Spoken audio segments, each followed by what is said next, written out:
Hello student, ਅੱਜ ਅਸੀਂ 10th class math ਦੇ ਫਸਟ ਚੈਪਟਰ ਰੀਅਲ ਨੰਬਰ ਦੀ ਐਕਸਰਸਾਈਜ਼ 1.4 ਕਰਾਂਗੇ। ਫਸਟ ਸਮ ਦੇ ਵਿੱਚ ਸਟੂਡੈਂਟ ਅਸੀਂ ਇਨ ਆਲ ਰੈਸ਼ਨਲ ਨੰਬਰ ਦੇ ਡੈਸੀਮਲਸ ਨੂੰ ਦੱਸਣਾ ਕਿ ਉਹ ਟਰਮੀਨੇਟਿੰਗ ਡੈਸੀਮਲ ਨੇ ਜਾਂ ਫਿਰ ਨੌਨ ਟਰਮੀਨੇਟਿੰਗ ਰਿਪੀਟਿੰਗ ਡੈਸੀਮਲ ਨੇ।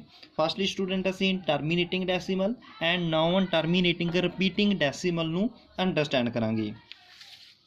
ਫਸਟਲੀ ਸਾਡੇ ਕੋਲੇ ਟਰਮੀਨੇਟਿੰਗ ਡੈਸੀਮਲ, ਇਸ ਨੂੰ ਅਸੀਂ ਇੱਕ ਐਗਜ਼ਾਮਪਲ ਦੇ ਨਾਲ ਹੀ ਅੰਡਰਸਟੈਂਡ ਕਰਦੇ ਹਾਂ। फॉर एग्जाम्पल असी 15 ਨੂੰ 2 ਨਾਲ डिवाइड करना, तो स्टूडेंट असी 15 ਨੂੰ 2 ਨਾਲ डिवाइड कर रहे हैं। 7 2 ਦਾ 14, रिमाइंडर कितना साडे कोले 1। नैक्सट स्टूडेंट असी इत्थे पॉइंट लगावांगे, पॉइंट मीनज डैसीमल। नैक्सट 0 5 2 ਦਾ 10, तो स्टूडेंट साडा रिमाइंडर कितना आ रहा 0। तो स्टूडेंट साडे कोले इत्थे डैसीमल तो आफ्टर 1 डिजिट आफ्टर ये टर्मीनेट हो रहा गा। ये स्टूडेंट साडे कोले 1 डिजिट आफ्टर भी टर्मीनेट हो सकता, 2 डिजिट आफ्टर भी साडे कोले टर्मीनेट हो सकता। मीनज किन्ने भी डिजिट आफ्टर साडे कोले की होगा ये टर्मीनेट होगा, मीनज किते ना किते साडे कोले रिमाइंडर 0 आऊगा, तो उसनूं असीं बोलदे हां स्टूडेंट टर्मीनेटिंग डैसीमल। नैक्सट असीं अंडरस्टैंड करांगे नॉन टर्मीनेटिंग रिपीटिंग डैसीमल। इसनूं भी असीं एक बेस्ट एग्जाम्पल दे नाल अंडरस्टैंड करते हैं। फॉर एग्जाम्पल असीं 7 ਨੂੰ 3 ਨਾਲ डिवाइड करना, 3 2 ਦਾ 6, रिमाइंडर कितना स्टूडेंट साडे कोले 1। नैक्सट असीं डैसीमल लगावांगे 0 3 3 ਦਾ 9 1। Next again 0 3 3 9, again 0 3 3 9। तो देखो स्टूडेंट साडे कोले की हो रहा है, अगेन रिमाइंडर 1 आ रहा गा। इट मीनज साडे कोले रिमाइंडर इत्थे किते भी 0 नहीं आवेगा। एंड साडे कोले question they which student 3 3 again repeat हो रहा, मीनज नॉन टर्मीनेटिंग रिपीटिंग डैसीमल दे विच डैसीमल तो आफ्टर साडे कोले किते भी डैसीमल टर्मीनेट नहीं हुंदा, बट रिपीट होण लग जांदा। वो 1 डिजिट आफ्टर भी हो सकता, 2 डिजिट आफ्टर भी हो सकता, मीनज किन्ने भी डिजिट आफ्टर हो सकता, बट साडे कोले जिहड़ा रिमाइंडर आ वो किते भी 0 नहीं आउंदा, तो उसनूं बोलते हैं स्टूडेंट असी नॉन टर्मीनेटिंग रिपीटिंग डैसीमल। इत्थे स्टूडेंट असी डिवाइड करके फाइंड आउट कर रहे हैं भी किहड़ा साडे कोले रैशनल नंबर टर्मीनेटिंग आ एंड किहड़ा साडे कोले नॉन टर्मीनेटिंग रिपीटिंग आ। बट स्टेटमेंट दे विच सानूं की गिवन है student, without actual long division, means असी डिवीजन नहीं करना, विदाउट डिवीजन असी दसना कि किहड़ा रैशनल नंबर साडे कोले टर्मीनेटिंग डैसीमल आ एंड किहड़े नंबर का साडे कोले नॉन टर्मीनेटिंग रिपीटिंग डैसीमल आ। तो स्टूडेंट इसनूं असीं किस तरह करांगे, असीं डिनोमीनेटर दे प्राइम फैक्टर बनावांगे। जेकर साडे कोले prime factor 2 the power m, मीनज 2 the power कोई भी हो सकती है, for example 2 3 2 the power 5 and next form साडे कोले स्टूडेंट 5 दी पावर m, मीनज 5 दी साडे कोले कोई भी पावर हो सकती है। एंड नैक्सट इन्हां both numbers the multiply 2 the power m into 5 the power n। ये m एंड n साडे कोले इक्वल भी हो सकते हैं एंड डिफरेंट भी हो सकते हैं। For example 2 the power 2 and 5 the power 2 equal हो सकते हैं। जेकर स्टूडेंट साडे कोले इन्हां तीनों फॉर्मां दे विचों कोई भी फॉर्म आउंदी आ, दैन जिहड़ा साडे कोले डैसीमल होना स्टूडेंट साडे कोले टर्मीनेटिंग डैसीमल। अदरवाइज स्टूडेंट साडे कोले कोई होर फॉर्म होंदी है, जां फिर आपां इदां भी कह सकते हैं जेकर साडे कोले 2 एंड 5 तो बिना कोई होर तीसरा नंबर आउंदा, फॉर एग्जाम्पल वो 3 7 एंड 11 हो सकता, दैन साडे कोले की हो स्टूडेंट वो नॉन टर्मीनेटिंग रिपीटिंग डैसीमल। तो क्वेश्चन इन्ना मैं फिर अगेन रिपीट करने हैं, जेकर साडे कोले इन्हां तीन फॉर्मां दे विचों हुंदा, इट मीनज जेकर साडे कोले फैक्टर्स 2 5 ਜਾਂ फिर साडे कोले दोनों इकट्ठे आउंदे ने तां दैन साडे कोले टर्मीनेट होऊगा। जेकर साडे कोले इन्हां तीन फॉर्म्स तो बिना जां फिर आपां इदां कहिए कि 2 एंड 5 तो बिना कोई अदर फैक्टर हुंदा, फॉर एग्जाम्पल 3 7 11, दैन साडे कोले होऊगा वो non terminating repeating. Next student असीं सारे नूं सम्स दे उपर अप्लाई करांगे। असीं फस्ट सम देखदे हां। First some they which student साडे कोले की हैगा डिनोमीनेटेड 3 1 2 5। फस्टली असीं डिनोमीनेटेड दे प्राइम फैक्टर बनावांगे।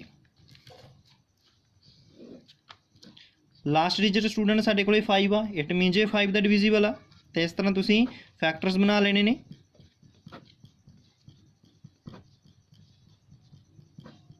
तो स्टूडेंट की फैक्टर आ रहे हैं साडे कोले 5 दी पावर 5, ओनली साडे कोले फैक्टर 5 आ, मीनज उन्हां तीन फॉर्म्स दे विचों ही साडे कोले एक फॉर्म आ। तो इट मीनज साडे कोले की हो स्टूडेंट इहदा डैसीमल टर्मीनेटिंग। ਨੈਕਸਟ ਦੇਖਦੇ ਹਾਂ ਸਟੂਡੈਂਟ ਅਸੀਂ ਸੈਕੰਡ ਸਮ। ਸੈਕੰਡ ਸਮ ਦੇ ਵਿੱਚ ਕੀ ਹੈ ਸਾਡੇ ਕੋਲ ਡਿਨੋਮੀਨੇਟਡ 8। ਤਾਂ ਫਸਟਲੀ ਅਸੀਂ ਕੀ ਕਰਾਂਗੇ, ਡਿਨੋਮੀਨੇਟਡ ਦੇ ਪ੍ਰਾਈਮ ਫੈਕਟਰ ਦੇ ਵਿੱਚ ਕਨਵਰਟ ਕਰਾਂਗੇ। 8 ਕਿਹੜੇ ਟੇਬਲ ਦਾ ਸਟੂਡੈਂਟ, ਵਿਜ਼ੀਬਲ ਆ 2 ਦਾ। ਤਾਂ ਸਟੂਡੈਂਟ ਸਾਡੇ ਕੋਲ 8 ਦੇ ਫੈਕਟਰ ਕੀ ਨੇ, 2 ਦੀ ਪਾਵਰ 3। ਇਟ ਮੀਨਸ ਸਾਡੇ ਕੋਲ ਇਹ ਉਸ 3 ਫਾਰਮ ਦੇ ਵਿੱਚੋਂ ਹੀ ਇੱਕ ਫਾਰਮ ਆ, ਮੀਨਸ ਸਾਡੇ ਕੋਲ ਓਨਲੀ ਫੈਕਟਰ 2 ਆ। ਇਟ ਮੀਨਸ ਸਟੂਡੈਂਟ ਸਾਡੇ ਕੋਲ ਤਾਂ ਡੈਸੀਮਲ ਕੀ ਹੋਊਗਾ, ਟਰਮੀਨੇਟਿੰਗ ਡੈਸੀਮਲ। ਨੈਕਸਟ ਸਮ ਦੇਖੋ ਸਟੂਡੈਂਟ ਸਾਡੇ ਕੋਲੇ, ਨੈਕਸਟ ਸਮ ਦਾ ਸਾਡੇ ਕੋਲ ਡਿਨੋਮੀਨੇਟਡ ਕੀ ਆ, 455। ਫਸਟਲੀ ਅਸੀਂ 455 ਦੇ ਪ੍ਰਾਈਮ ਫੈਕਟਰ ਬਣਾਵਾਂਗੇ। ਲਾਸਟ ਡਿਜਿਟ ਸਟੂਡੈਂਟ ਸਾਡੇ ਕੋਲੇ 5 ਆ। ਇਟ ਮੀਨਸ ਜੇ 5 ਦਾ ਡਿਵੀਜ਼ੀਬਲ ਆ। 91 7 ਦੇ ਟੇਬਲ ਤੇ। ਤਾਂ ਸਟੂਡੈਂਟ ਸਾਡੇ ਕੋਲੇ ਕੀ ਨੇ ਫੈਕਟਰ ਇਹਦੇ, 5 × 7 × 30। ਇਟ ਮੀਨਸ ਸਟੂਡੈਂਟ ਸਾਡੇ ਕੋਲੇ 2 ਐਂਡ 5 ਤੋਂ ਬਿਨਾ ਅਦਰ 2 ਨੰਬਰਸ ਆ ਰਹੇ ਨੇ 7 ਐਂਡ 30। ਤਾਂ ਇਸ ਦਾ ਡੈਸੀਮਲ ਸਾਡੇ ਕੋਲੇ ਕੀ ਹੋਊ student, non terminating repeating decimal. Next sum ਦੇਖੋ ਸਟੂਡੈਂਟ, ਸਮ ਨੰਬਰ 4।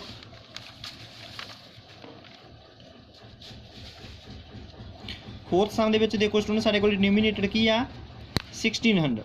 ਤਾਂ ਫਸਟਲੀ ਅਸੀਂ ਕੀ ਕਰਾਂਗੇ ਸਟੂਡੈਂਟ, 1600 ਦੇ ਪ੍ਰਾਈਮ ਫੈਕਟਰ ਬਣਾਵਾਂਗੇ। ਕਿਹੜੇ ਟੇਬਲ ਤੇ ਜਾ ਰਿਹਾ ਸਟੂਡੈਂਟ ਸਾਡੇ ਕੋਲ, ਇਹ 2 ਦੇ ਟੇਬਲ ਤੇ। ਤਾਂ ਤੁਸੀਂ ਇਸ ਤਰ੍ਹਾਂ ਇਸ ਦੇ ਫੈਕਟਰ ਬਣਾ ਲੈਣੇ ਨੇ।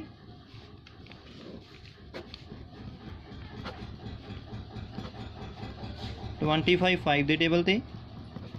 ਤਾਂ ਸਟੂਡੈਂਟ ਸਾਡੇ ਕੋਲੇ ਕੀ ਫੈਕਟਰਸ ਬਣ ਰਹੇ ਨੇ, 2 ਆ ਸਟੂਡੈਂਟ ਸਾਡੇ ਕੋਲੇ 6 ਟਾਈਮ ਐਂਡ 5 ਆ ਸਾਡੇ ਕੋਲੇ 2 ਟਾਈਮ। ਬਟ ਸਟੂਡੈਂਟ ਤੁਸੀਂ ਇੱਥੇ ਇੱਕ ਗੱਲ ਦਾ ਧਿਆਨ ਰੱਖਣਾਗਾ, ਜੇਕਰ ਸਾਡੇ ਕੋਲੇ ਨਿਊਮੀਨੇਟਰ ਐਂਡ ਡਿਨੋਮੀਨੇਟਰ ਕਿਸੇ 1 ਟੇਬਲ ਤੇ ਕੱਟ ਕਰਦੇ ਨੇ ਤਾਂ ਫਸਟਲੀ ਅਸੀਂ ਉਹਨਾਂ ਨੂੰ ਕੱਟ ਕਰਨਾ।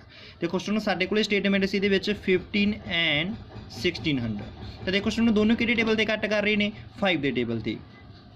ਜਿਸ ਨੂੰ ਸਾਡੇ ਮਾਈਂਡ ਦੇ ਵਿੱਚੋਂ ਗੱਲ ਸਲਿੱਪ ਵੀ ਹੋ ਜਾਂਦੀ ਆ ਤਾਂ ਦੈਨ ਅਸੀਂ ਫਸਟਲੀ ਫੈਕਟਰ ਵੀ ਬਣਾ ਸਕਦੇ ਹਾਂ, ਦੈਨ ਆਫਟਰ ਵੀ ਉਹਨਾਂ ਨੂੰ ਕੱਟ ਕਰ ਸਕਦੇ ਹਾਂ। ਫਾਰ ਐਗਜ਼ਾਮਪਲ ਦੇਖੋ ਸਟੂਡੈਂਟ ਇੱਥੇ ਵੀ ਅਸੀਂ ਕੱਟ ਕਰ ਸਕਦੇ ਹਾਂ, 5 1 ਦਾ 5 ਐਂਡ 5 3 ਦਾ 15। ਤਾਂ ਸਾਡੇ ਕੋਲੇ ਕੀ ਆ ਰਹੇ ਨੇ student, 2 the power 6 and 5 the power 1। Only 2 factor ਨੇ, 2 ਐਂਡ 5, ਮੀਨਸ ਸਾਡੇ ਕੋਲੇ ਉਹਨਾਂ 3 ਫਾਰਮਸ ਦੇ ਵਿੱਚੋਂ ਹੀ 1 ਫਾਰਮ ਆ। ਤੇ ਤਾਂ ਜਿਹੜਾ ਸਾਡੇ ਕੋਲੇ ਡੈਸੀਮਲ ਹੋਊਗਾ ਉਹ ਸਟੂਡੈਂਟ ਸਾਡੇ ਕੋਲੇ ਟਰਮੀਨੇਟਿੰਗ ਡੈਸੀਮਲ। ਨੈਕਸਟ ਸਮ ਦੇਖੋ ਸਟੂਡੈਂਟ, ਫਿਫਥ ਸਮ ਦੇ ਵਿੱਚ ਕੀ ਹੈ ਸਾਡੇ ਕੋਲੇ ਡਿਨੋਮੀਨੇਟਡ 343। ਫਸਟਲੀ ਅਸੀਂ 343 ਦੇ ਫੈਕਟਰ ਬਣਾਵਾਂਗੇ ਸਟੂਡੈਂਟ। 343 ਕਿਹੜੇ ਟੇਬਲ ਤੇ ਜਾ ਰਿਹਾ ਸਟੂਡੈਂਟ, 7 ਦੇ ਟੇਬਲ ਤੇ। 49 ਤੇ ਇਸ ਦੇ ਫੈਕਟਰ ਨੇ ਸਟੂਡੈਂਟ ਸਾਡੇ ਕੋਲੇ 7 ਦੀ ਪਾਵਰ 3। ਇਟ ਮੀਨਸ ਸਾਡੇ ਕੋਲੇ 2 ਐਂਡ 5 ਤੋਂ ਬਿਨਾ ਤੀਸਰਾ ਨੰਬਰ ਆ ਰਿਹਾ। ਇਟ ਮੀਨਸ ਸਟੂਡੈਂਟ ਇਹਦਾ ਡੈਸੀਮਲ ਕੀ ਹੋਊ ਸਾਡੇ ਕੋਲੇ, naan terminating repeating decimal. Next ਦੇਖੋ ਸਟੂਡੈਂਟ ਸਮ 6 ਸਮ ਦੇ ਵਿੱਚ ਸਟੂਡੈਂਟ ਸਾਡੇ ਕੋਲੇ ਪ੍ਰਾਈਮ ਫੈਕਟਰ ਆਲਰੇਡੀ ਬਣੇ ਹੋਏ ਨੇ। ਸਾਡੇ ਕੋਲੇ ਫੈਕਟਰਸ ਨੇ 2 ਦੀ ਪਾਵਰ 3 × 5 ਦੀ ਪਾਵਰ 2। ਮੀਨਸ ਜੋ 3 ਫਾਰਮ ਦੇ ਵਿੱਚੋਂ ਸਾਡੇ ਕੋਲੇ 1 ਫਾਰਮ ਹੈ। ਇਟ ਮੀਨਸ ਇਹਦਾ ਡੈਸੀਮਲ ਸਾਡੇ ਕੋਲੇ ਟਰਮੀਨੇਟ ਆ। ਐਂਡ ਨੈਕਸਟ ਦੇ ਵਿੱਚ ਸਟੂਡੈਂਟ ਸਾਡੇ ਕੋਲੇ ਪ੍ਰਾਈਮ ਫੈਕਟਰਸ ਨੇ 2 ਦੀ power 2 5 the 7 and 7 the 5। It means 2 and 5 ਤੋਂ ਬਿਨਾ ਸਾਡੇ ਕੋਲੇ ਤੀਸਰਾ ਨੰਬਰ 7 ਹੈ। ਇਟ ਮੀਨਸ ਇਹ ਤਾਂ ਸਾਡੇ ਕੋਲੇ ਡੈਸੀਮਲ ਨਾਨ ਟਰਮੀਨੇਟਿੰਗ ਰਿਪੀਟਿੰਗ ਆ। ਨੈਕਸਟ ਦੇਖੋ ਸਮ ਸਟੂਡੈਂਟ 8th ਸਮ, ਮੋਸਟ ਇੰਪੋਰਟੈਂਟ ਸਮ ਆ ਸਟੂਡੈਂਟ। ਜ਼ਿਆਦਾਤਰ ਸਟੂਡੈਂਟ ਇਸ ਵਿੱਚ ਮਿਸਟੇਕ ਵੀ ਕਰਦੇ ਨੇ।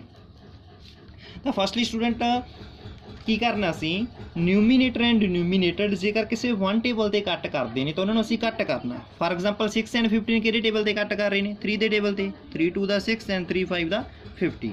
ਤਾਂ ਸਟੂਡੈਂਟ ਡਿਨੋਮੀਨੇਟਰ ਦੇ ਵਿੱਚ ਸਾਡੇ ਕੋਲੇ ਕਿਹੜੇ ਫੈਕਟਰ ਨੇ, ਓਨਲੀ 5। ਇਟ ਮੀਨਸ ਇਹਦਾ ਡੈਸੀਮਲ ਕੀ ਹੈ ਸਟੂਡੈਂਟ ਸਾਡੇ ਕੋਲੇ, ਡੈਸੀਮਲ ਆ ਸਟੂਡੈਂਟ ਸਾਡੇ ਕੋਲੇ ਇਹਦੇ ਵਿੱਚ ਟਰਮੀਨੇਟਿੰਗ। ਤਾਂ ਦੇਖੋ ਸਟੂਡੈਂਟ ਇਸ ਵਿੱਚ ਕਿਸ ਤਰ੍ਹਾਂ ਮਿਸਟੇਕ ਕਰਦੇ ਨੇ। ਸਾਡੇ ਕੋਲੇ ਸਟੇਟਮੈਂਟ ਸੀ 6/15। ਤਾਂ ਫਸਟਲੀ ਕੀ ਕਰਦੇ ਨੇ, ਡਿਨੋਮੀਨੇਟਰ ਦੇ ਫੈਕਟਰ ਬਣਾਉਂਦੇ ਨੇ। 15 ਦੇ ਫੈਕਟਰ ਨੇ ਸਾਡੇ ਕੋਲੇ 3 × 5। ਤਾਂ ਸਟੂਡੈਂਟ ਕਿਸ ਤਰ੍ਹਾਂ ਦੇਖਦੇ ਨੇ ਵੀ 5 ਤੋਂ ਬਿਨਾ ਸਾਡੇ ਕੋਲੇ 3 ਨੰਬਰ ਆ ਰਿਹਾ। ਇਟ ਮੀਨਸ ਇਹ ਤਾਂ ਸਾਡੇ ਕੋਲੇ ਡੈਸੀਮਲ ਕੀ ਆ, ਨਾਨ ਟਰਮੀਨੇਟਿੰਗ ਰਿਪੀਟਿੰਗ।